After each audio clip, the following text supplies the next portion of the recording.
할렐루야. 오늘은 종이 되게 하시기를 이라는 제목으로 하나님의 말씀을 대언하도록 하겠습니다. 여러분, 먼저 한 가지 질문을 드리겠습니다. 인류 역사상 가장 많은 영향력을 끼치며 가장 강성했던 나라는 어디라고 생각을 하십니까? 여러분 각자 나름대로 생각하시는 나라가 있으실 것입니다만, 역사학자들에 따르면 항상 1순위로 거론되는 나라가 바로 로마라고 합니다. 우리 한번 볼까요? 어디입니까? 로마의 콜로세움이죠. 그죠? 이 콜로세움은 바로 콘크리트로 만든 것입니다. 콘크리트가 로마의 발명품입니다. 지금도 우리가 교회 건축을 하면 뭐로 합니까?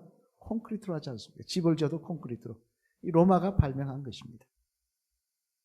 이처럼 로마의 강성함과 그 영향력은 지금도 우리들의 삶의 곳곳에 자리매김을 하고 있습니다만, 그런 로마의 황제 중에 황제의 친아들이 아니면서 양아들임에도 불구하고 왕의 자리를 물려받은 행운아가 있었는데요. 그가 누군가 하면 바로 네로 황제입니다. 한번 볼까요? 이렇게 생겼습니다.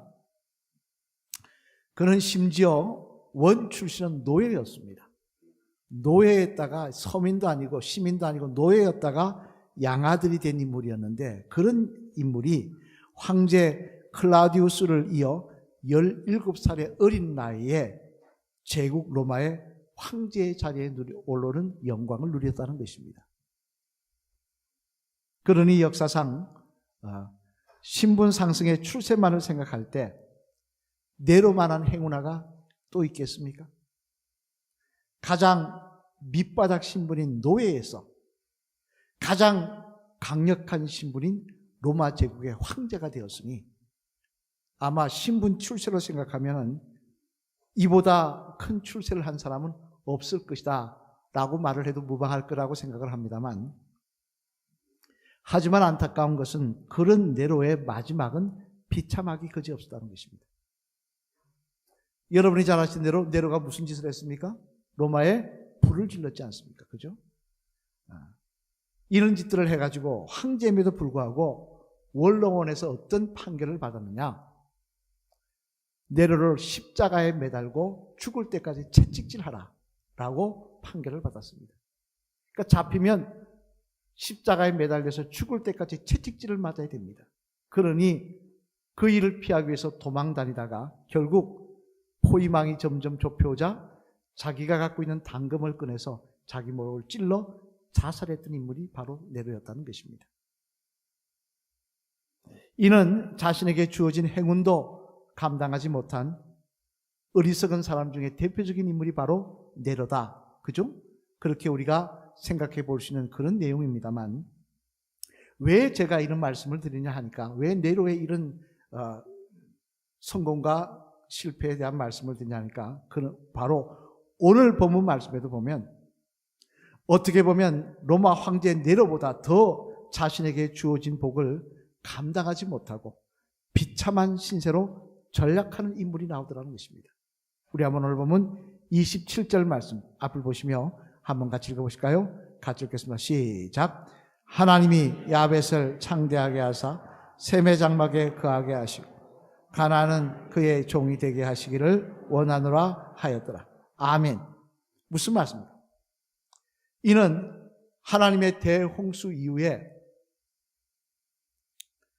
살아남은 노아와 그 세 아들에 대한 말씀입니다만, 여러분 사실 인류 역사상 노아와 세 아들만큼 하나님의 놀라운 은혜를 받은 사람도 드물 것입니다. 왜냐하면 모든 사람들이 다 대홍수로 심판을 받는 날에서 이 세 명은 하나님께서 보호해 주시지 않았습니까? 그죠? 그리고 더 기가 막힌 것은 지금 모든 민족이 다 죽어버렸습니다. 이제 새 민족을 이루어야 되는데 그 민족의 조상이 누가 되고 있는 겁니까? 노아와 그 세 아들이 민족의 조상이 되고 있더라는 거예요. 하나님께서 이들을 통해서 새 민족을 이루시고 있더라는 것입니다. 그러니 얼마나 하나님의 놀라운 은혜를 받은 사람들입니다. 그런데 안타까운 사실은 그런 은혜의 기쁨을 누리고 있는 것도 잠시 이 가정에 불상사가 일어나고 있는데, 그게 뭐냐? 아버지 노아가 아까 읽은 말씀대로 첫째 아들인 셈과 막내 아들인 야벳은 축복한 반면 둘째 아들인 함과 그의 아들 가나안과 그 후손들은 저주하고 있더라는 것입니다. 그것도 잘못되길 원한다라고 이야기하는 것이 아니라 구체적으로 저주하고 있는데 뭐라고 이야기하고 있습니까? 첫째 아들 셈의 후손들과 막내 아들 야벳의 후손들에게 있어서 이 둘째 아들 함과 그 후손들이 종이 되기를 원한다. 지금으로 치면 우리가 생각하는 종이 아닙니다. 하인이나 집사 그런 개념이 아니고 노예입니다. 노예가 되기를 원한다, 그렇게 이야기하고 있더라고요. 아니 여러분, 부모 중에 어느 부모가 자기 자식이 셋이면 셋 다 잘 되기를 바라지, 셋 중에 한 자식의 후손들이 다른 자녀들의 노예가 되기를 원하는 부모가 어디 있겠습니까? 계모도 그 정도는 아닐 것입니다만, 계부도. 그런데도 노아는 이렇게 말을 했고, 하나님은 그 노아의 저주를 받아들이셨다는 것은 그만큼 함의 모습이 아버지 노아를 분노하게 하였고, 또한 하나님의 마음까지 진노하게 만들었다라는 사실을 대변하는 그런 내용의 말씀일 것입니다만, 그러면 여러분, 함의 어떤 모습이 노아와 나아가 하나님까지 진노하게 만든 것일까요? 바라기는 오늘은 이 말씀을 통해 가정의 달을 맞이하여 우리들과 우리들의 자녀들이 하나님의 축복의 대상이 될지언정 진노의 대상이 되는 그런 어리석은 인생은 되지 마시기를, 그런 함과 같은 인생은 되지 마시기를 주님의 이름으로 간절히 축원을 드립니다. 그러면 함의 어떤 모습이 노아와 나아가 하나님께서 진노하게 하시는 그런 계기가 되었을까? 하나님께서 노아의 진노를 떠나서 노아의 진노까지 하나님께서 받아들이셔서 그 저주가 이루어지게 하시는 계기가 되었을까? 그 내용을 살펴보면요, 먼저 첫째로 우리 앞을 보시며 같이 읽겠습니다. 시작. 상대편의 단점만을 보고자 하는 그의 모습입니다. 뭐라고요? 상대편의 단점만을 보고자 하는 그의 모습입니다. 오늘 보면 20절로 23절 말씀 우리 앞을 보시며 같이 한번 읽어보시겠습니다. 시작. 노아가 농사를 시작하여 포도나무를 심었더니 포도주를 마시고 취하여 그 장막 안에서 벌거벗은지라. 가나안의 아버지 함이 그의 아버지의 하체를 보고 밖으로 나가서 그의 두 형제에게 알림해 셈과 야벳이 옷을 가져다가 자기의 어깨에 메고 뒷걸음질 쳐 들어가서 그들의 아버지의 하체를 덮었으며 그들이 얼굴을 돌이키고 그들의 아버지의 하체를 보지 아니하였더라. 아멘. 무슨 말씀입니까? 이는 아버지 노아가 농사일을 마친 후에 너무나 피곤한 상태에서 포도주 한 잔을 먹고 취하여 벌거벗고 자고 있었다는 것인데, 그러자 그 모습을 본 첫째 아들 셈과 막내 아들 야벳은 그 모습 속에서 뭘 보고 있느냐? 아버지의 힘든 삶의 여정을 보고 있더라는 거예요. 그리고는 얼마나 힘들고 피곤하시면 저렇게 하실까라고 생각하며 뒷걸음질 쳐 들어가 그 아버지에게 이불을 덮어주더라는 것입니다. 하지만 둘째 아들 함은 그 똑같은 모습을 보고 뭘 생각했다는 것입니까? 셈과 야벳처럼 아버지의 힘든 삶의 여정을 생각한 것이 아니라 그는 아버지의 실수에 집중했다는 것입니다. 즉 다시 말해 똑같은 노아의 아들임에도 불구하고 셈과 야벳과는 달리 함에게는 자신의 아버지임에도 아버지의 허물을 먼저 생각하는 등 항상 남의 단점을 들추어 먼저 생각하는 못된 버릇이 있더라는 것입니다. 사실 여러분, 사람들 가운데 보면요, 유달리 남의 허물을 들추기를 좋아하는 사람이 있습니다. 남의 단점만을 보기를 좋아하는 사람이 있더라는 거예요. 제가 처음 목회 나갔을 때 일입니다만 그 교회 부임해 보니 시골이니까 교인이 한 10명 정도 있었는데요. 가까운 집이 바로 옆에 있는 게 아니라 좀 떨어져 있었는데 그 떨어진 집에 남자 집사님이 한 분이 살고 계셨습니다. 이 집사님이 제가 이제 부임해 오니까 맨 가까우니까 그래도 맨 먼저 와서 인사를 하고 저와 이야기를 나누는데요. 아직 짐도 풀지 않은 혼자 와서 상태니까 장가도 가기 전이었으니까 물 한 잔 뜨고는 그냥 앉아서 이야기를 했는데, 그런데 그 집사님의 이야기를 듣다 보니까 제 마음에 걱정이 생겼습니다. 얼마 되지 않은 10명밖에 안 되는 교회인데 교인들이 너무나 문제가 많은 거예요. 이 집사님이 이야기합니다. 어느 집사님은 뭐가 문제고 어느 권사님은 뭐가 잘못되었고, 한참을 듣다 보니까 어떤 생각이 드냐면, 해필 부임에도 이렇게 문제 많은 교회에 부임했을까? 이분들 데리고 어떻게 목회를 할까? 그 걱정이 들더라는 거예요. 그게 걱정되는 마음으로 교인들을 접해서 이야기를 하고 몇 분 지나다 보니까 아니더라는 것입니다. 처음에는 안 좋은 시선들로 그분들을 바라보며 그런 문제가 있나 바라보는데 그게 아니더라는 거예요. 문제는 그분들에게 있는 게 아니라 그 남자 집사님에게 있더라는 것입니다. 이분은 그 다음부터도 만날 때마다 누가 어떻고 누가 어떻게 문제를 하는데 말씀을 하는데, 저는 이제 그때부터는 어떻게 됐습니까? 삐뚤어진 그들의 마음을 생각하며 안타까운 마음으로 적당히 흘려듣곤 했습니다만, 하지만 문제는 이런 시선을 가진 사람들이 의외로 하나님을 알고 하나님을 믿는다는 사람들 중에서도 많다는 것입니다. 이는 당장 성경에도 보면요, 대표적으로 누가복음 7장 말씀에 나오는 바리새인인 시몬이 그런데요. 여러분, 시몬은 비록 바리새인이었지만 그래도 예수님을 자기 집에 초대하여 식사 대접까지 했던 사람이었습니다. 그런데 그 식사 자리에 하필 동네에서 죄 많다고 소문난 여인이 와가지고 예수님의 발을, 자기의 눈물로 발을 적시고 가지고 있는 비싼 향유로 예수님의 발을 닦더라는 거예요. 그러자 예수님은 그 여인을 어떤 시선으로 보십니까?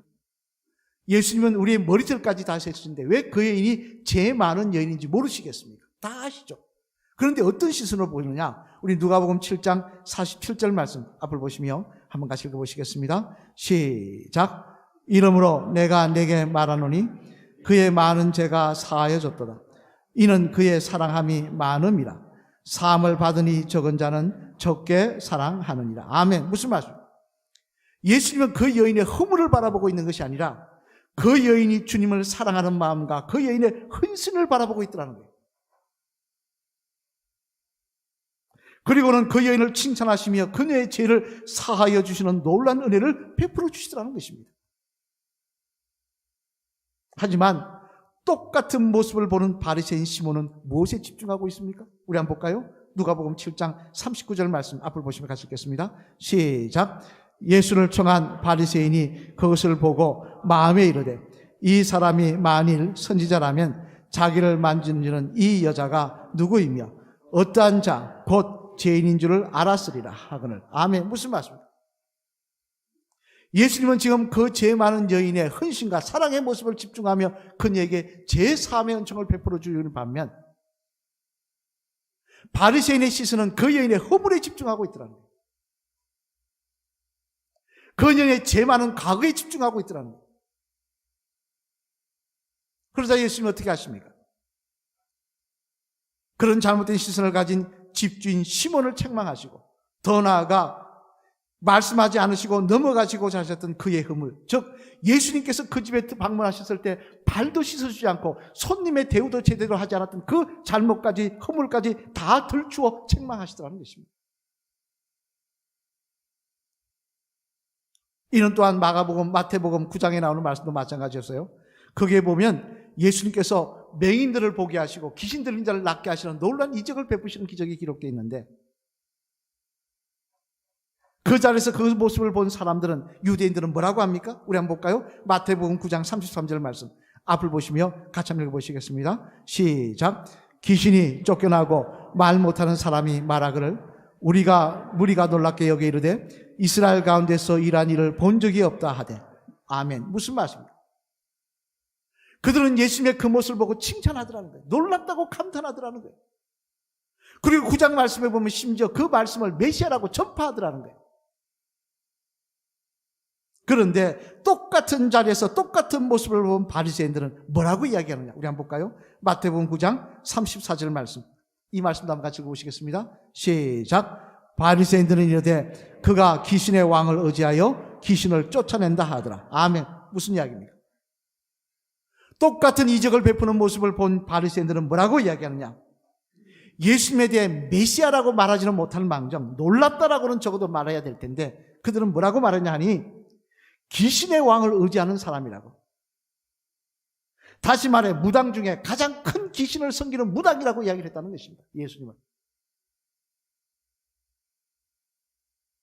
이게 얼마나 기가 막힌 이야기입니까? 기가 막힌 시선입니까? 하나님의 아들을 무당이라고 귀신의 왕의 힘을 빌리는 사람이라고 그렇게 바라보고 있으니 말입니다. 그러자 이런 바리새인들에 대해 주님은 뭐라고 하십니까? 여러분이 잘 아시는 예수님 그렇게 말씀하십니다. 뱀들아, 독사의 새끼들아 라고까지 말씀하시더랍니다.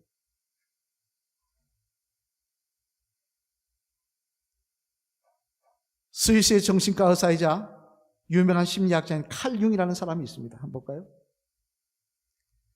유명한 심리학자입니다. 칼 융. 그의 책에 보면 이런 재미난 말이 있습니다. 한번 들어보시길 바랍니다. 그가 뭐라고 했느냐면요, 단점이 많은 사람이 남의 단점에 집착을 한다 그랬습니다. 상처가 많은 사람이 남의 상처에 집착한다는 거예요. 내가 문제가 많은 사람이 남의 문제에 집착한다는 거예요.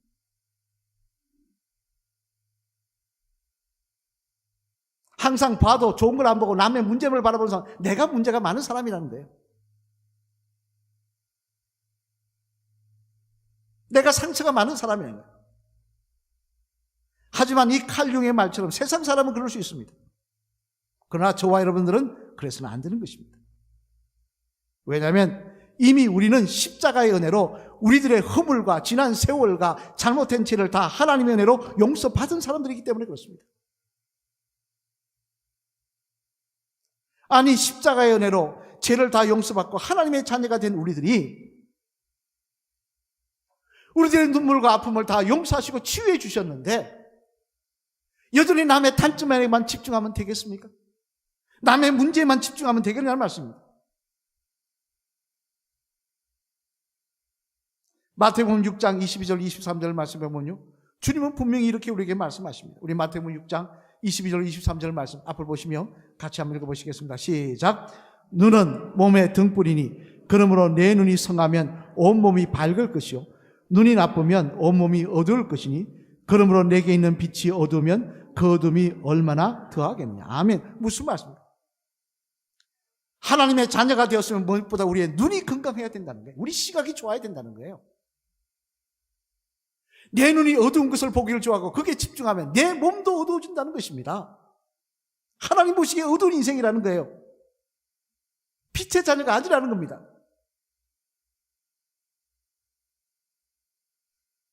여러분 하나님의 자녀라고 나는 생각하는데 하나님은 나를 하나님의 자녀라고 하는 생각하시면 이게 얼마나 기가 막힌 이야기입니까?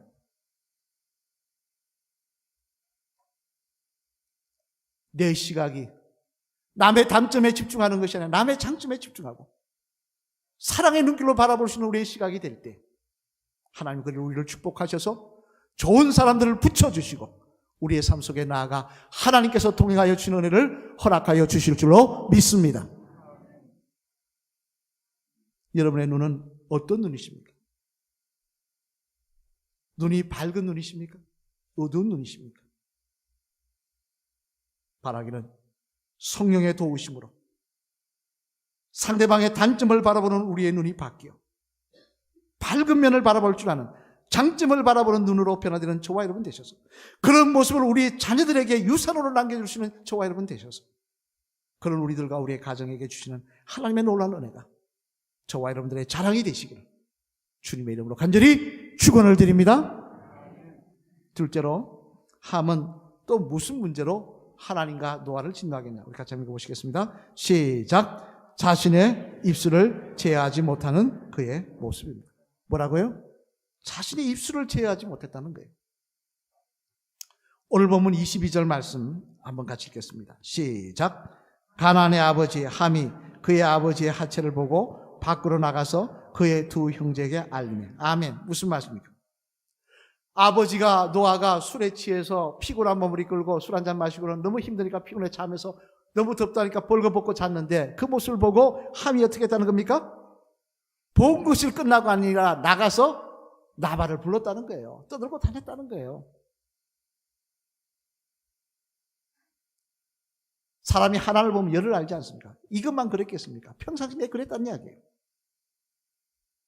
그는 그의 입술을 제어하는 능력이 없어 함부로 그의 입술을 놀리고 다녔다는 것입니다. 2018년 이제 몇 년 됐죠. 겨울 남북 군인들이 지금은 하나의 쇼로 끝나버렸습니다만 사실 의미가 없는 내용이었습니다만 그러나 어쨌든 그 당시에는 전방 지피 몇 군데를 없애는다고 해가지고 비무장 문제지대에서 군인들이 만나 악수한 일이 있었습니다. 우리 한번 볼까요, 사진? 기억하십니까? 일부 예배는 물어보니까 다 기억을 잘 못하시더라고요. 이게. 기억하실 거예요. 아마 기억 많이 하실 텐데요. 여기 보면 북한군 대표로 나온 사람이 있습니다. 이 사람이 계급이 상자였습니다. 상자로 치면 저하고 계급이 비슷합니다. 대령입니다. 예, 대령. 비록 마이가리 대령입니다만 이런 중령에서 대령 정도 계급이라 그럽니다. 근데 이 사람이 나와서 우리나라 장교 대표와 이렇게 악수를 하고 그렇게 헤어졌는데요. 근데 재미난 것은 탈북단체 대표 중에 한 사람인 안찬일 대표의 말에 따르면 이 북한군 장교가 이 악수를 끝내고 나서 북으로 돌아가자마자 바로 수갑 차서 수용소로 보내졌다는 거예요. 그 가족들도 다 끌려갔다는 거예요. 수용소로 같이. 아니 북한 대표로 나와가지고 악수까지 해놓고 돌아가자마자 왜 수갑 차고 끌려갔느냐. 이유가 뭐냐면요. 그게 나가면서 이런 말을 했기 때문에 그렇다는 겁니다. 자기 은연중에 자기 말로 그냥 한 말이죠. 뭐라고 했냐면 야 오늘 내가 영광스럽게도 남조선 땅도 밟아보는구나 그랬다는 거예요. 그런데 북한에서는 영광스럽다는 말은요. 김일성, 김정일, 김정은에게만 하는 말이랍니다. 딴 데 쓰면 안 되는 말이래요. 근데 그 영광스럽다는 말을 김일성, 김정일, 김정은에게만 해야 되는데 그게 안 하고 나만 더군다나 남조선에 대해서 땅이 영광스럽다. 오늘 영광스럽게 남조선 땅도 밟아보구나 그 이야기를 했다는 거예요. 근데 옆에 보면 저 보이부 저기 다른 군인들이 있지 않습니까? 보이부들인데 듣고는 그걸 보고해버렸다는 거예요. 그래서 악수하고 나가자마자 수갑 차고 수용소로 갔다는 겁니다. 본인만 간 게 가족들 다 끌려갔다는 거예요. 기가 막힌 이야기 아닙니까? 그래서 북한에서는 늘 뭐라고 이야기하느냐? 탈북민들이 하는 이야기입니다. 자기들에게 뭐라고 이야기하냐? 이렇게 이야기한다는 거예요. 말 조심해라. 새치 짧은 혀 잘못 놀리면 김목 날아간다. 그런다는 거예요. 새치 짧은 혀 잘못 놀리면 김목 날아가니까 말 조심해라. 그런다는 거예요. 항상. 하지만 저는 이 말은 비단 북한에서만 해당되는 말은 아니라고 생각합니다. 무엇보다도 하나님 앞에서도 해당되는 말이더라는 것입니다. 당장 잠언 18장 21절 말씀해 보면 지혜의 왕 솔로몬이 우리들에게 뭐라고 권면하십니까? 우리 한번 잠언 18장 21절 말씀 한번 같이 읽어보시겠습니다. 시작. 죽고 사는 것이 혀의 힘에 달렸나니 혀를 쓰기 좋아하는 자는 혀의 열매를 먹으리라. 아멘. 뭐라고 말씀하고 있습니까? 우리가 우리의 입술에 혀를 제대로 제어하지 못하면 그 열매를 반드시 내가 먹게 될 것이라는 것입니다. 내가 함부로 놀린 내 혀 때문에, 내 입술 때문에 나와 내 자녀들이 하나님 앞에 징벌받는 인생이 될 거라는 거예요. 얼마나 두려운 이야기입니까? 그래서 잠언 15장 2절 말씀을 보면요. 또 이렇게 솔로몬 왕은 우리에게 말씀하십니다. 우리 한번 같이 읽어볼까요? 잠언 15장 2절 말씀 시작. 지혜 있는 자의 혀는 지식을 선히 베풀고 미련한 자의 입은 미련한 것을 쏟느니라. 아멘. 무슨 말씀입니까? 지혜 있는 자는 지식을 선히 베풀고 선한 말을 한다는 거예요. 미련한 자는 앞날을 생각하지 않고 어리석은 것을 써서 그 열매를 자기가 경험하게 될 거라고 생각하는 것입니다. 여러분, 우리의 인생이 하나님 보기에 지혜 있는 자가 입술이 되어야지 미련한 자 있는 자의 입술이 되어야 되겠습니까? 내 자녀들이 그 모습을 닮아서는 되겠냐는 말씀입니다. 사랑하는 성도 여러분, 구약시대에 보면 위대한 선지자가 많이 있습니다. 그 중에 큰 역할을 한 선지자를 대선지자라 그렇게 이야기합니다. 엘리야, 엘리사 등 대선지자가 있습니다. 그 중에 한 사람이 이사야 선지자입니다. 그는 하나님 앞에 귀하게 쓰임받아서 귀한 역사를 이루었는데요. 그래서 이사야를 대선지자 중에 대선지자라고 이야기를 하는데, 그가 하나님 앞에 부름을 받아 하나님의 성소에 들어갔을 때 하나님의 영광을 보며 그가 한 말이 있습니다. 우리 이사야 6장 5절 말씀 앞을 보시면 같이 읽어보실까요? 시작. 그때 내가 말하되 화로다 나여 망하게 되었도다. 나는 입술이 부정한 사람이요 나는 입술이 부정한 백성 중에 거주하면서 만군의 여호와이신 왕을 배웠음이로다 하였더라. 아멘. 무슨 말씀입니까? 이사야는 제사장이었습니다. 그래서 하나님께서 그를 특별히 선택해서 부르셨습니다. 그도 하나님 앞에 영광 앞에 들었으니까 어떻게 느낍니까? 내 입술이 지금 나를 망하게 하고 있더라는 것입니다. 이때까지 내가 뱉어낸 말들이 나를 망하게 하고 있더라는 것입니다. 나는 내가 하나님의 자녀가 되었다고, 예수 그리스도의 십자가 내로 다 용서받고 하나님의 자녀가 택견된 특권을 누렸다고 생각하고 있는데, 막상 하나님의 영광 앞에 내가 섰더니 하나님의 자녀라고 하면서도 남의 단점만 바라보지 않은 잘못된 눈과 함부로 놀리는 내 입술 때문에 하나님의 진노의 대상이 되고 있다고 한다면 이 얼마나 어리석고 기가 막힌 인생이겠습니까?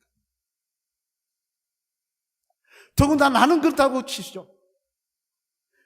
자녀는 부모 닮지 않습니까? 자식에게 그대로 물려줘서 자녀까지 그 심판의 대상이 되고 있다면 이 얼마나 기가 막힌 이야기겠냐는 것입니다.